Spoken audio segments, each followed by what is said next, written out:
అనగనగా రామాపురం అనే ఊరు ఉండేది. ఆ ఊరు ఎంతో సుందరంగా ఉంటుంది.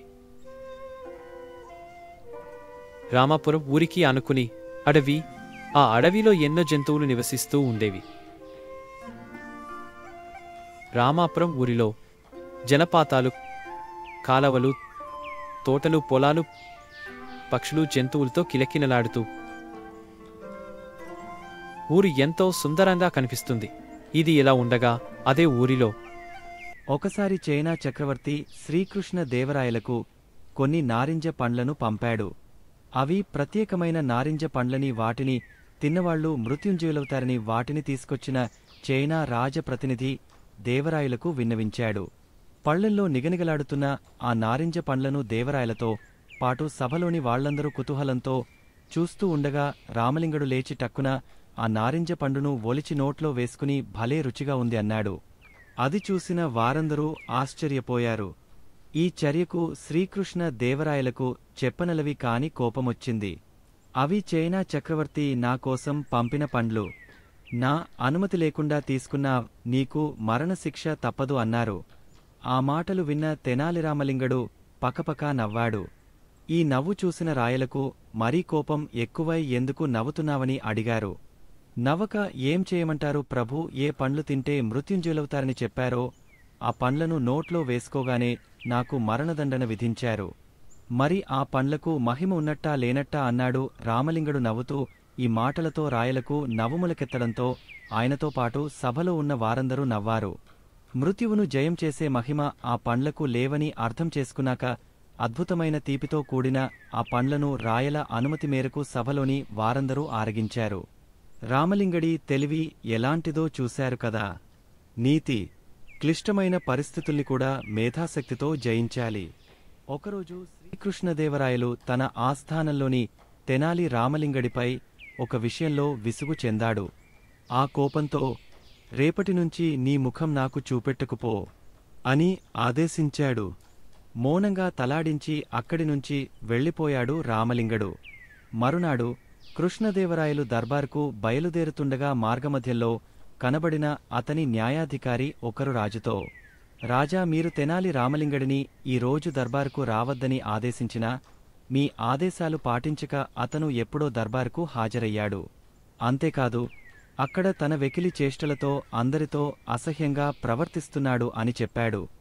అది విన్న రాజు ఆవేశంతో ఊగిపోతూ, నా ఆదేశాలనే ధిక్కరించేందుకు రామలింగడికి ఎన్ని గుండెలు అన్నాడు. అవును రాజా, మీ ఆదేశాలు అతనికి పూచికపుల్లతో సమానం. 100 కొరడా దెబ్బలు కూడా అతని రాజధికారానికి శిక్ష కాజాలవు అని రాజు కోపాన్ని మరింత పెంచాడు ఆ అధికారి. కోపంతో చిరెత్తుకొచ్చిన రాజు వేగంగా దర్బారులోకి ప్రవేశించాడు. అప్పటికే దర్బారులో ఉన్న తెనాలి రామలింగడు తన తలపై ఒక కుండను బోర్లించుకున్నాడు. చూసేందుకు వీలుగా 2 కళ్ల దగ్గర 2 రంధ్రాలున్నాయి. రామలింగడి గడుస్తనాన్ని అర్థం చేసుకున్న రాజు, ఏంటి రామలింగ ఈ వెకిలి వేషాలు? నీవు నా ఆదేశాలను ధిక్కరించావు అన్నాడు. దానికి రామలింగడు, లేదు మహాప్రభూ, నా ముఖం మీకు చూపెట్టవద్దని మీరే కదా ఆదేశించారు. మీరు ఇప్పుడు నా ముఖాన్ని చూడగలుగుతున్నారా? లేదు కదా, అలాంటప్పుడు ఇది ధిక్కారం ఎలా అవుతుంది అని బదులిచ్చాడు. రామలింగా, నీ తెలివికి జోహార్లు. ఇంకా ఆ కుండను తొలగించి నీ సధానంలో నీవు కూర్చుంటావా అన్నాడు మహారాజు. తెనాలి రామలింగడు తలపైనుంచి కుండను తీసివేసి తన ఆసనంలో కూర్చుని కార్యకలాపాలు మొదలుపెట్టాడు.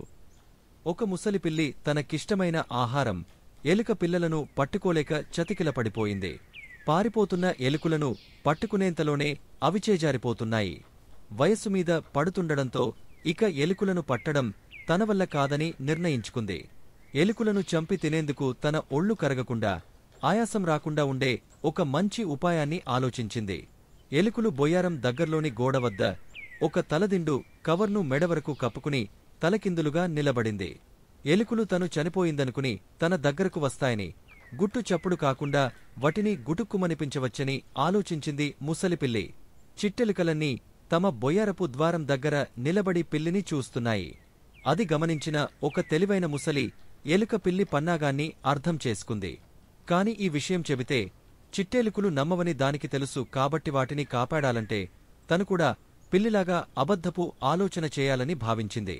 అంతే, అనుకున్నదే తడవుగా చిట్టెలుకల వద్దకు వచ్చి, ఆహా, ఎంత మంచి బ్యాగు! నేనెప్పుడూ పిల్లి తలతో ఉన్న ఇలాంటి బ్యాగ్ను చూడలేదే, చాలా బావుంది కదా అంది. అది బ్యాగేనని తలపోసిన చిట్టెలుకలు వాటి దారిన అవి వెళ్ళిపోయాయి.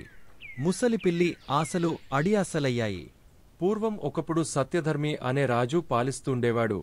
పేరుకు తగినట్టుగా ఆ రాజు మిక్కిలి ఔదార్యవంతుడు, న్యాయశీలుడు, మంచి ధైర్యశాలి.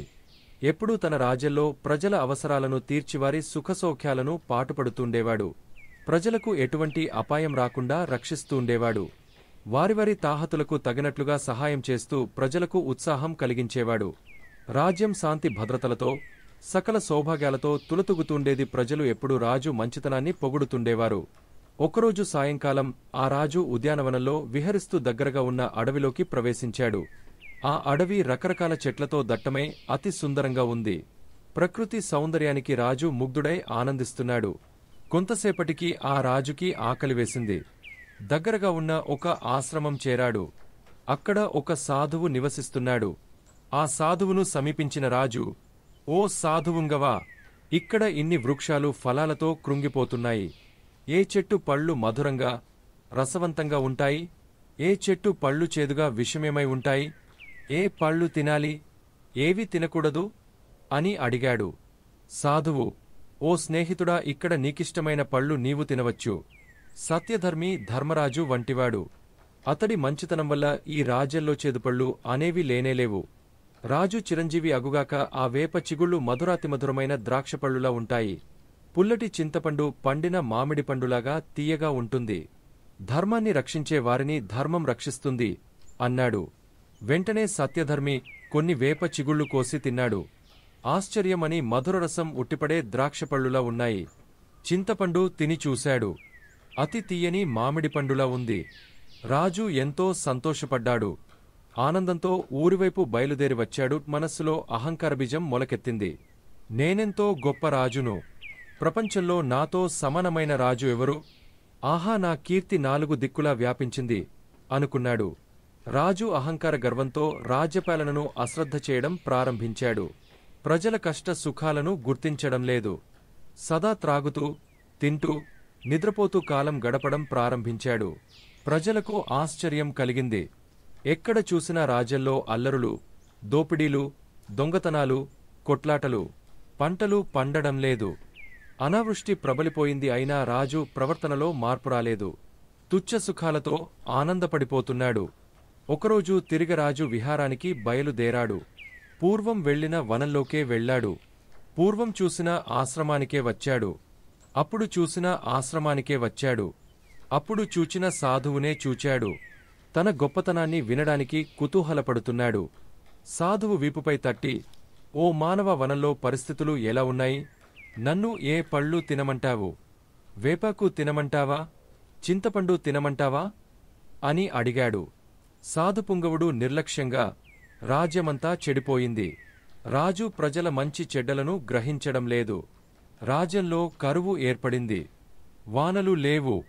తిండి గింజలు లేవు. పాపం పెరిగిపోయింది. ఏ పండు చూచిన పుచ్చు, పురుగు మధురమైన మామిడిపండు మట్టిముద్దలా ఉంటుంది. ప్రజలు ఈ రాజ్యాన్ని వదులుకుని ఎక్కడికైనా పోదామని తహతహలాడిపోతున్నారు అన్నాడు. రాజు విమర్శకు ఉలిక్కిపడ్డాడు. నిట్టూర్పు విడిచాడు. అణకువతో నమ్రతతో సాధువు కాళ్లపైబడి, ఆ పాపాత్ముణ్ణి నేనే. ఈ విపరీత పరిస్థితికి నేనే కారణం. అహంకారం ఆవరించుకుపోయింది. నన్ను రక్షించి ఆశీర్వదించు ప్రభూ అని వేడుకున్నాడు. సాధువు రాజును ఆశీర్వదించాడు. సత్యధర్మి నడవడి మారిపోయింది. రాజ్యాన్ని తిరిగా ధర్మయుక్తంగా పాలించడానికి ప్రారంభించాడు. సకాలంలో వర్షాలు పడ్డాయి. పంటలు పుష్కలంగా పండాయి. చెట్లు మధురమైన పళ్లను ఫలింపచేశాయి. రాజ్యం సౌభాగ్యంతో వర్ధిల్లుతుంది. ఏ మూల చూసినా ప్రజలు రాజు గొప్పతనాన్ని గురించి చెప్పుకోవడం ప్రారంభించారు. రామాపురం అనే గ్రామంలో సిద్ధయ్య అనే కుమ్మరి ఉండేవాడు. పేదవాడైన సిద్ధయ్య కుండలు చేసి ఆ గ్రామంలో అమ్మి కుటుంబాన్ని పోషిస్తుండేవాడు. సిద్ధయ్య తన కొడుకు కూతుర్లను బాగా చదివించి ప్రయోజకులను చేయాలని కలలు కంటూ ఉండేవాడు. పేదరికం వల్ల ఎన్ని కష్టాలు ఎదురైనా పట్టుదలతో తన పిల్లలను చదివించసాగాడు సిద్ధయ్య. 10వ తరగతి పాసైన కొడుకును కాలేజీలో చేర్పించి చదివించసాగాడు సిద్ధయ్య. పిల్లలిద్దరినీ బాగా చదివించాలని అనుకున్న సిద్ధయ్య మరికొన్ని రోజులకు తన అభిప్రాయాన్ని మార్చుకున్నాడు. కూతుర్ని కూడా చదివించాలంటే డబ్బులు సరిపోవు కాబట్టి కొడుకును చదివిస్తే సరిపోతుందనే నిర్ణయానికి వచ్చాడు. అంతేగాకుండా ఆడపిల్ల చదివి ఏం చేస్తుంది? ఉద్యోగాలు చేయాలా? ఉర్లెళాలా? అయినా ఎప్పటికైనా ఓ అయ్య చేతిలో పెడితే అత్తారింటికెళ్లి గుట్టుగా కాపురం చేసుకుంటుంది అని అనుకున్నాడు సిద్ధయ్య. దాంతో ఉన్నఫలంగా కూతుర్ని చదువు మాన్పించేసి ఇంట్లో ఉంచేశాడు. అదలా ఉంటే ఉద్ధరిస్తాడన్న కొడుకు కాలేజీ ఎగ్గొట్టి సినిమాలు, షికార్లు, స్నేహితులతో జల్సా చేయసాగాడు. చదువును నిర్లక్ష్యం చేయడంతో పరీక్షలు తప్పాడు. బాగా చదువుతాడనుకున్న కొడుకు ఇలా చెడుదారులో నడవటం తెలిసిన సిద్ధయ్య బాగా బాధపడ్డాడు. చేసేదేమీ లేక కొడుకును కూడా చదువు మాన్పించి ఇంటిపట్టునే ఉంచుకుని కుండలు చేయడం నేర్పించాడు. కుండలు చేయడమే గాకుండా ఆ పనిలో మంచి శిక్షణను ఇచ్చాడు సిద్ధయ్య. అలాగే వాటిని మంచి ధరకు అమ్మటం కూడా ఎలాగో నేర్పించాడు. దీంతో 4 రాళ్లు సంపాదించడంతో సిద్ధయ్య కొడుకుకు కష్టంలోని తీయదనం తెలిసివచ్చింది. ఇప్పుడు బుద్ధిగా ఇంటిపట్టున ఉంటూ తండ్రి చెప్పినట్లుగా నడుచుకోసాగాడు. అయితే కూతురి విషయంలో తాను చేసిన తప్పును గ్రహించిన సిద్ధయ్య ఇప్పటికైనా మించిపోయింది లేదని అనుకుని కూతుర్ని మళ్లీ బడిలో చేర్పించాడు. తండ్రి అనుకున్నట్లుగా ఆమె బాగా చదువుకుని త్వరలోనే మంచి ఉద్యోగం సంపాదించింది. తాను చేసిన తప్పును సరిదిద్దుకున్న సిద్ధయ్య ఆనందానికి ఇప్పుడు అవధులే లేవు. చదువును పక్కన పెట్టి చెడు తిరుగుళ్ల పాలైన కొడుకు ఇక పనికిరాడని బాధపడిన సిద్ధయ్య కొన్ని రోజుల్లోనే కొడుకు దారిలోకి రావడం, కూతురు బాగా చదువుకుని మంచి ఉద్యోగం సంపాదించడంతో సంతోషంతో ఉబ్బితబ్బిబ్బవుతున్నాడు. కాబట్టి కొడుకులు ఉద్ధరిస్తారు, కూతుళ్లకు చదువెందుకు అనే అభిప్రాయంతో ఉండే పెద్దలు సిద్ధయ్య అనుభవంతో ఇప్పటికైనా మేల్కొంటారని ఆశిస్తూ ఒకరోజు ఉద్యానవనంలోకి విహారానికి వెళ్లారు 3 రాజకుమార్తెలు. ప్రకృతి సౌందర్యాన్ని చూసి మురిసిపోయినవారు అబ్బా ఎంత అందంగా ఉంది ప్రకృతి అనుకుంటూ సంతోషంగా తిరగసాగారు. ఇంతలో వారికి ఒక సందేహం వచ్చింది. అదేంటంటే తమలో ఎవరి చేతులు బాగా అందంగా ఉంటాయి అని. మిగతా ఇద్దరికంటే నా చేతులే బాగున్నాయి అని ఒక అమ్మాయి అంటే, మరో అమ్మాయి కూడా మీ ఇద్దరికంటే నా చేతులే బాగున్నాయని అంది. అలాగే మరో అమ్మాయి కూడా. అలా వారిలో వారు వాదించుకోసాగారు. ఇదంతా గమనించిన ఒక దేవకన్య ఒక భిక్షగత్తె వేషం ధరించి వారి వద్దకు వచ్చింది. చింపిరి జుట్టు, మాసిన బట్టలతో అందవికారంగా ఉన్న ఆ దేవకన్యను చూసిన రాకుమార్తెలు అసహించుకుంటూ పక్కకు వెళ్లమని చీకొట్టారు. దానికి నొచ్చుకున్న ఆ భిక్షగత్తె అలా నడుచుకుంటూ వెళ్ళిపోయింది. ఎండ కారణంగా మాడిపోయిన ముఖంతో ఉన్న ఆ అమ్మాయికి దారిలో ఓ గుడిసె ఇంట్లో ఉన్న ఒక పేదామె ఆశ్రయమిచ్చి అన్నం పెట్టింది. పేదరాలైనప్పటికీ తనకు ఉన్నంతలో కడుపు నిండా అన్నం పెట్టినందుకు తృప్తి పొందిన మారువేషంలోని దేవకన్య ఆమెకు అష్టైశ్వర్యాలను ఆయురారోగ్యాలను ప్రసాదించింది. అంతే, వెంటనే ఆమె ఆశీర్వదించినట్లుగానే జరిగిపోయింది. దీన్నంతా కళ్లార్పకుండా చూస్తూనే ఉన్నారు రాకుమార్తెలు. బిచ్చగత్తె రూపంలోని ఆ దేవకన్య తన అసలు రూపంలోకి మారిపోయి రాకుమార్తెల వద్దకు వచ్చింది. తోటివారికి సహాయపడేందుకు సిద్ధంగా ఉండే చేతులే ఈ లోకంలో అతి సుందరమైన చేతులు అని చెప్పి మాయమైపోయింది. దీంతో బుద్ధి తెచ్చుకున్న రాకుమార్తెలు ఇకమీదట అలా ఉండకూడదని అనుకున్నారు. కాబట్టి పిల్లలు, ఈ కథ ద్వారా మనం తెలుసుకోవాల్సిన నీతి ఏమిటంటే, ఇతరులకు సహాయం చేయడంలో అందము, గొప్పతనము దాగి ఉంటుంది. ఇతరులకు సహాయం చేసే మనస్సు, పేదవారికి దానం చేసే చేతులే గొప్పవని అర్థం చేసుకోవాలి. రామాపురం అనే ఊళ్ళో రామారావు అనే పెద్ద మనిషి ఉండేవాడు. ఆయనకు 2 కొడుకులు. వారిలో ఒకరికి తన వ్యాపార బాధ్యతలను అప్పగించాలని అనుకుంటాడు రామారావు. అయితే 2 కొడుకుల్లో ఎవరు తెలివైనవారో తెలుసుకుని వారికే వ్యాపారాన్ని అప్పజెప్పాలని ఆలోచిస్తాడు. దీనికోసం 2 కొడుకులకు ఒక పరీక్ష పెడతాడు రామారావు. అందులో ఎవరు నెగ్గితే వారికే వ్యాపార బాధ్యతలను అప్పజెబుతానని కొడుకులతో అంటాడు. కొడుకులిద్దరికీ కొంత డబ్బును ఇచ్చిన రామారావు ఈ డబ్బుతో ఎవరైతే ఇంటిని పూర్తిగా నింపగల వస్తువులను కొని తెస్తారో వారికే వ్యాపారం అప్పజెబుతానని అంటాడు. దీంతో తండ్రి ఇచ్చిన డబ్బు తీసుకుని ఉన్నపళంగా మార్కెట్ల వైపుకు వేగంగా వెళ్లాడు పెద్ద కొడుకు. మార్కెట్లో ఉన్న వస్తువులన్నింటి గురించి అడిగి తెలుసుకున్నాడు. తండ్రి ఇచ్చిన డబ్బు మొత్తానికి గడ్డి కొని నింపసాగాడు. ఎంత గడ్డి వేసినా ఇల్లు నిండలేదు. రెండో కొడుకు మాత్రం తండ్రి అప్పజెప్పిన పనిని ఎంతో తెలివితేటలతో పూర్తి చేయాలని దీర్ఘంగా ఆలోచించి చివరకు ₹1 ఖర్చు చేసి ఒక క్రొవ్వొత్తిని కొని ఇంటికి తెస్తాడు. వెంటనే దానిని వెలిగించగానే ఇల్లంతా వెలుగు పరచుకుంటుంది. దీన్ని చూసిన రామారావు తెలివితేటలతో ఇంటినంతా వెలుగుతో నింపిన చిన్న కొడుకు ఆలోచనకు సంతృప్తి చెంది అతడికే వ్యాపార బాధ్యతలను అప్పజెబుతాడు.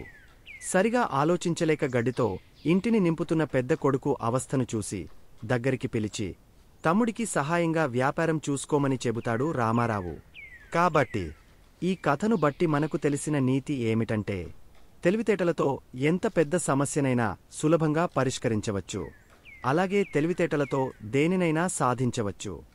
గంగూరు అనే ఊరిలో సోమయ్య అనే పిసినారి ఒకడు ఉండేవాడు. అతను ఎంతో ధనాన్ని సంపాదించాడు. అయినా ₹1 కూడా ఖర్చు పెట్టేవాడు కాదు. తన పెరట్లో ఒక గొయ్యిని తవ్వి తను కూడబెట్టిన డబ్బుతో బంగారం కొని ఆ బంగారమంతటిని అందులో దాచి ఉంచుకున్నాడు. రోజూ ఆ గొయ్యిని తవ్వడం, బంగారం చూసి మురిసిపోవడం, మళ్లీ ఆ బంగారాన్ని మట్టితో కప్పేయడం జరుగుతుండేది. కొన్నేళ్లపాటు ఇదే అతని దినచర్యగా ఉండేది. అయితే ఏ రహస్యమైనా ఎంతకాలం తెలియకుండా ఉంటుంది? ఒకనాడు ఒక దొంగ సోమయ్య చేసే తతంగం అంతా చూడనే చూశాడు. ఆనాటి రాత్రే దొంగ గొయ్యిని తవ్వి మొత్తం బంగారాన్ని ఎత్తుకుపోయాడు. మరునాడే ఎప్పటిలానే గొయ్యిని తవ్వి చూసిన సోమయ్యకు గుండె ఆగినంత పనైంది. తన కళ్లను తాను నమ్మలేకపోయాడు.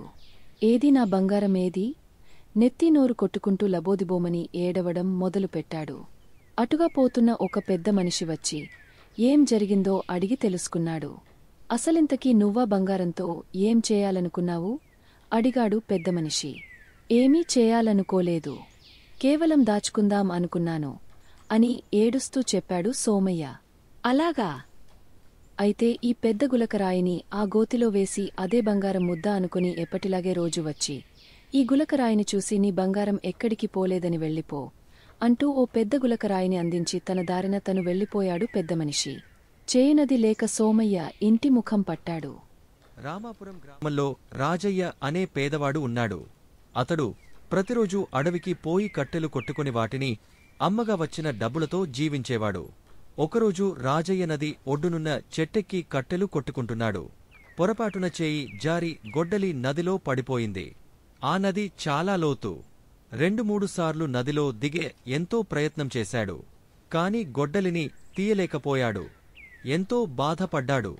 చేసేది లేక అక్కడే చెట్టు కింద కూలబడి భగవంతుణ్ణి ప్రార్థించి తన గొడ్డలి ఇప్పించమని వేడుకున్నాడు. అతని ప్రార్థన విని గంగాదేవి ప్రత్యక్షమైంది. ఎందుకు విచారించుచున్నావు అని అడిగింది. తల్లి, నన్ను రక్షించు. నా జీవనాధారమైన గొడ్డలి నదిలో పడిపోయింది. ఎంత ప్రయత్నించినా అది దొరకలేదు అని బాధపడ్డాడు. సరే ఉండు అంటూ దేవత నీటిలో మునిగి బంగారు గొడ్డలితో ప్రత్యక్షమైంది. ఇదేనా నీ గొడ్డలి అని బంగారు గొడ్డలిని చూపించింది. నాది కాదు తల్లి అన్నాడు. మళ్లీ నీళ్లలో మునిగి వెండి గొడ్డలితో ప్రత్యక్షమైంది. ఇదేనా నీ గొడ్డలి అని వెండి గొడ్డలిని చూపించింది. కాదని తల అడ్డంగా ఊపాడు. ఈసారి అతని గొడ్డలితోనే ప్రత్యక్షమైంది. ఇదేనా అన్నది. రాజయ్య సంతోషంతో అమ్మా ఇదేనా గొడ్డలి అని ఆనందంతో పరవశించాడు. రాజయ్య నిజాయితీకి మెచ్చి గంగాదేవి 3 గొడ్డళ్ళు ఇచ్చి మాయమైపోయింది. నిజాయితీయే రాజయ్యను ధనవంతుణ్ణి చేసింది. ఒకసారి ద్రోణాచార్యుడు అన్ని ఉత్తమ గుణాలున్న అతి మంచి మనిషిని వెతికి తెమ్మని తన శిష్యులైన కౌరవ పాండవ యువరాజులను ఆదేశించాడు. ముందుగా దుష్టబుద్ధిగల యువరాజు దుర్యోధనుడు అతిమంచి మనిషిని వెదకడానికి బయలుదేరాడు. వెళ్లిన ప్రతి చోట, కలిసిన ప్రతి మనిషిలో అతడు ఏదో ఒక చెడ్డ గుణం చూశాడు. తన తల్లిదండ్రులతో సహా దోషము లేనటువంటివారు ఎవరూ అతనికి కనిపించలేదు. కాని తనని గురించి తాను ఆలోచించుకున్నప్పుడు అతనికి అన్ని సుగుణాలు ఉన్నట్లు కనిపించాయి. వెంటనే ద్రోణాచార్యుని వద్దకు వచ్చి, గురూజీ, ప్రతి ఒక్కరిలో ఏదో ఒక దోషముంది. కాని ప్రపంచంలో అందరికన్నా నేనే అతి మంచివాడిని అని తెలియజేశాడు. మరొక ప్రక్క సద్గుణాలున్న పాండవ జ్యేష్ఠుడైన ధర్మరాజు, వాస్తవానికి ఆ కాలంలో అన్ని సద్గుణాలు ఉన్న వ్యక్తి ధర్మరాజు మాత్రమే. అయినా ప్రపంచంలో అతి చెడ్డ మనిషి తాను మాత్రమేనని ఒక నిర్ణయానికి వచ్చి ధర్మరాజు తనలో ఉన్న దోషాలను, ఎదుటివారిలో ఉన్న మంచి గుణాలను చూడగలిగాడు. తన వినయ విధేయతల కారణంగా, తన నిజాయితీ కారణంగానే అతను అలాంటి నిర్ణయానికి వచ్చాడు ధర్మరాజు. ధర్మరాజు ద్రోణాచార్యులవారి వద్దకు వచ్చి గురువుగారికి నమస్కరించి, ఈ ప్రపంచంలో అందరికన్నా చెడ్డవాణ్ణి నేనే అని తనకు తను తెలియజేసుకున్నాడు. ధర్మరాజు మాటలు విన్న ద్రోణాచార్యులు ఎంతో సంతోషించాడు. ఆ మాటలు విన్న దుర్యోధనుడు తలదించుకున్నాడు. ఒక ఊరు అవతల ఒక పెద్ద మర్రి చెట్టు ఉండేది. ఆ దారినే వెళ్లే బాటసారులు ఆ చెట్టు నీడలో కాసేపు విశ్రమించి తిరిగి ప్రయాణం కొనసాగించేవారు. అక్కడికి దగ్గరలోనే పూరిపాక వేసుకుని జీవించే ఒక రైతు భార్య ఎంతో దయగలది.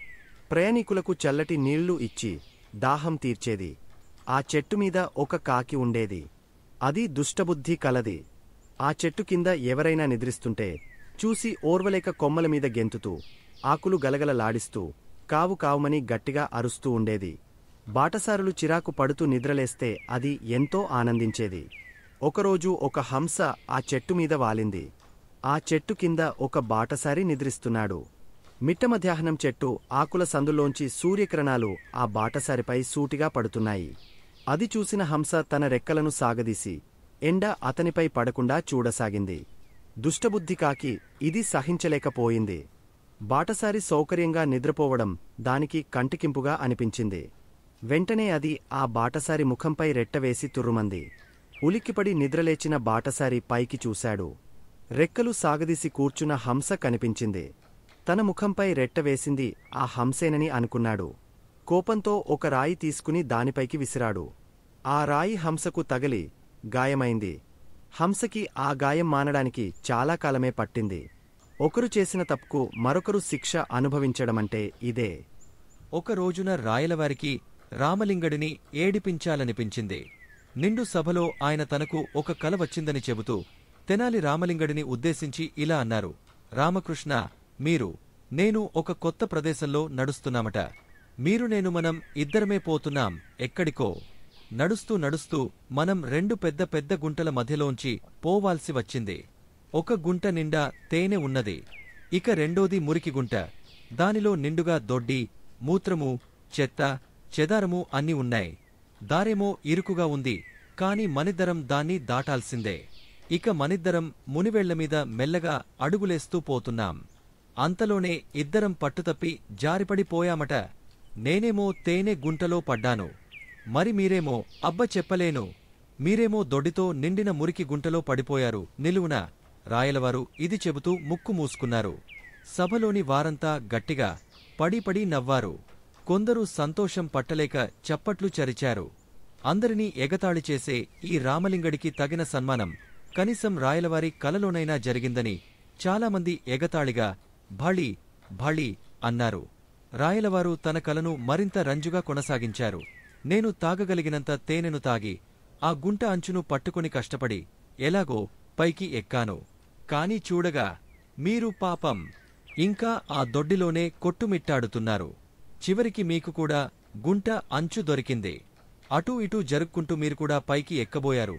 కాని అంతలోనే ఏమైందో ఒక్కసారిగా జారి దభిమని ఆ దొడ్డి గుంటలోనే పడిపోయారు. ఈసారి తలక్రిందులుగా. అంతలో నాకు మెలకువ వచ్చేసింది. సభికులంతా పొట్ట చెక్కలయ్యేలా నవ్వారు. ఒక్క రామలింగడు తప్ప. ఇక రామలింగడు ప్రతీకారం తీర్చుకోకుండా ఉండలేకపోయాడు. ఎంత రాయలవారు అయితేనేమి కవీంద్రుడిని సన్మానించేది ఇలాగేనా అని రగిలిపోయాడు. తర్వాతి రోజున రాయలవారు కొలువుతీరి ఉండగా అతను లేచి నిలబడి, మహారాజా, నిన్న తమరు తమకొచ్చిన కలను వినిపించారు మాకు. రాత్రి నాకు ఒక కల వచ్చింది. చిత్రంగా అది తమరు ఆపిన చోటే మొదలయింది. ఏలినవారి సెలవైతే నేను వివరంగా మనవి చేసుకుంటాను అన్నాడు. ఏదో నవ్వులాటకు మొదలు పెడితే నాకే చుట్టేట్లున్నాడే అనుకున్నారు రాయలవారు. అయినా సరస్సులు కనుక కలను ఎలా ముగస్తాడో విందామన్న కుతూహలం ఎక్కువ అయింది. చెప్పండి రామకృష్ణ అన్నారు ఒకంత భయపడుతూనే బింకంగా. రామలింగడు చెప్పాడు. మీరేమో తేనె గుంటలోంచి సులభంగా బయటికి వచ్చేశారు. కాని నేను దొడ్డి గుంటలోంచి వెంటనే పైకి రాలేకపోయాను. అయితే చాలాసార్లు ప్రయత్నించిన మీదట చివరికి ఎలాగో పైకి చేరుకోగలిగాను. కాని అప్పుడు మనిద్దరికీ ఒక సమస్య ఎదురైంది. ఆ వేషాల్లో మనం ఇంటికి పోలేం కదా, ఎట్లా పోతాం? అందుకని నేను ముందు మీ ఒంటిమీద ఉన్న తేనెనంతా నా నాలుకతో నాకేశాను శుభ్రంగా.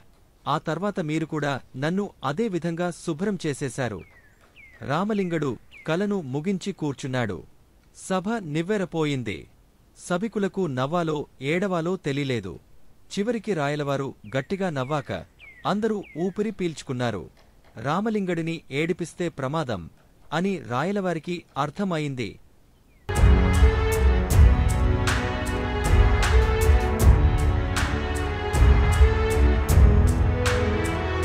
మీరు మరిన్ని వీడియోలు చూడాలంటే మన ఛానల్ను సబ్స్క్రైబ్ చేయండి. పక్కనున్న బెల్ ఐకాన్ని ప్రెస్ చేయండి.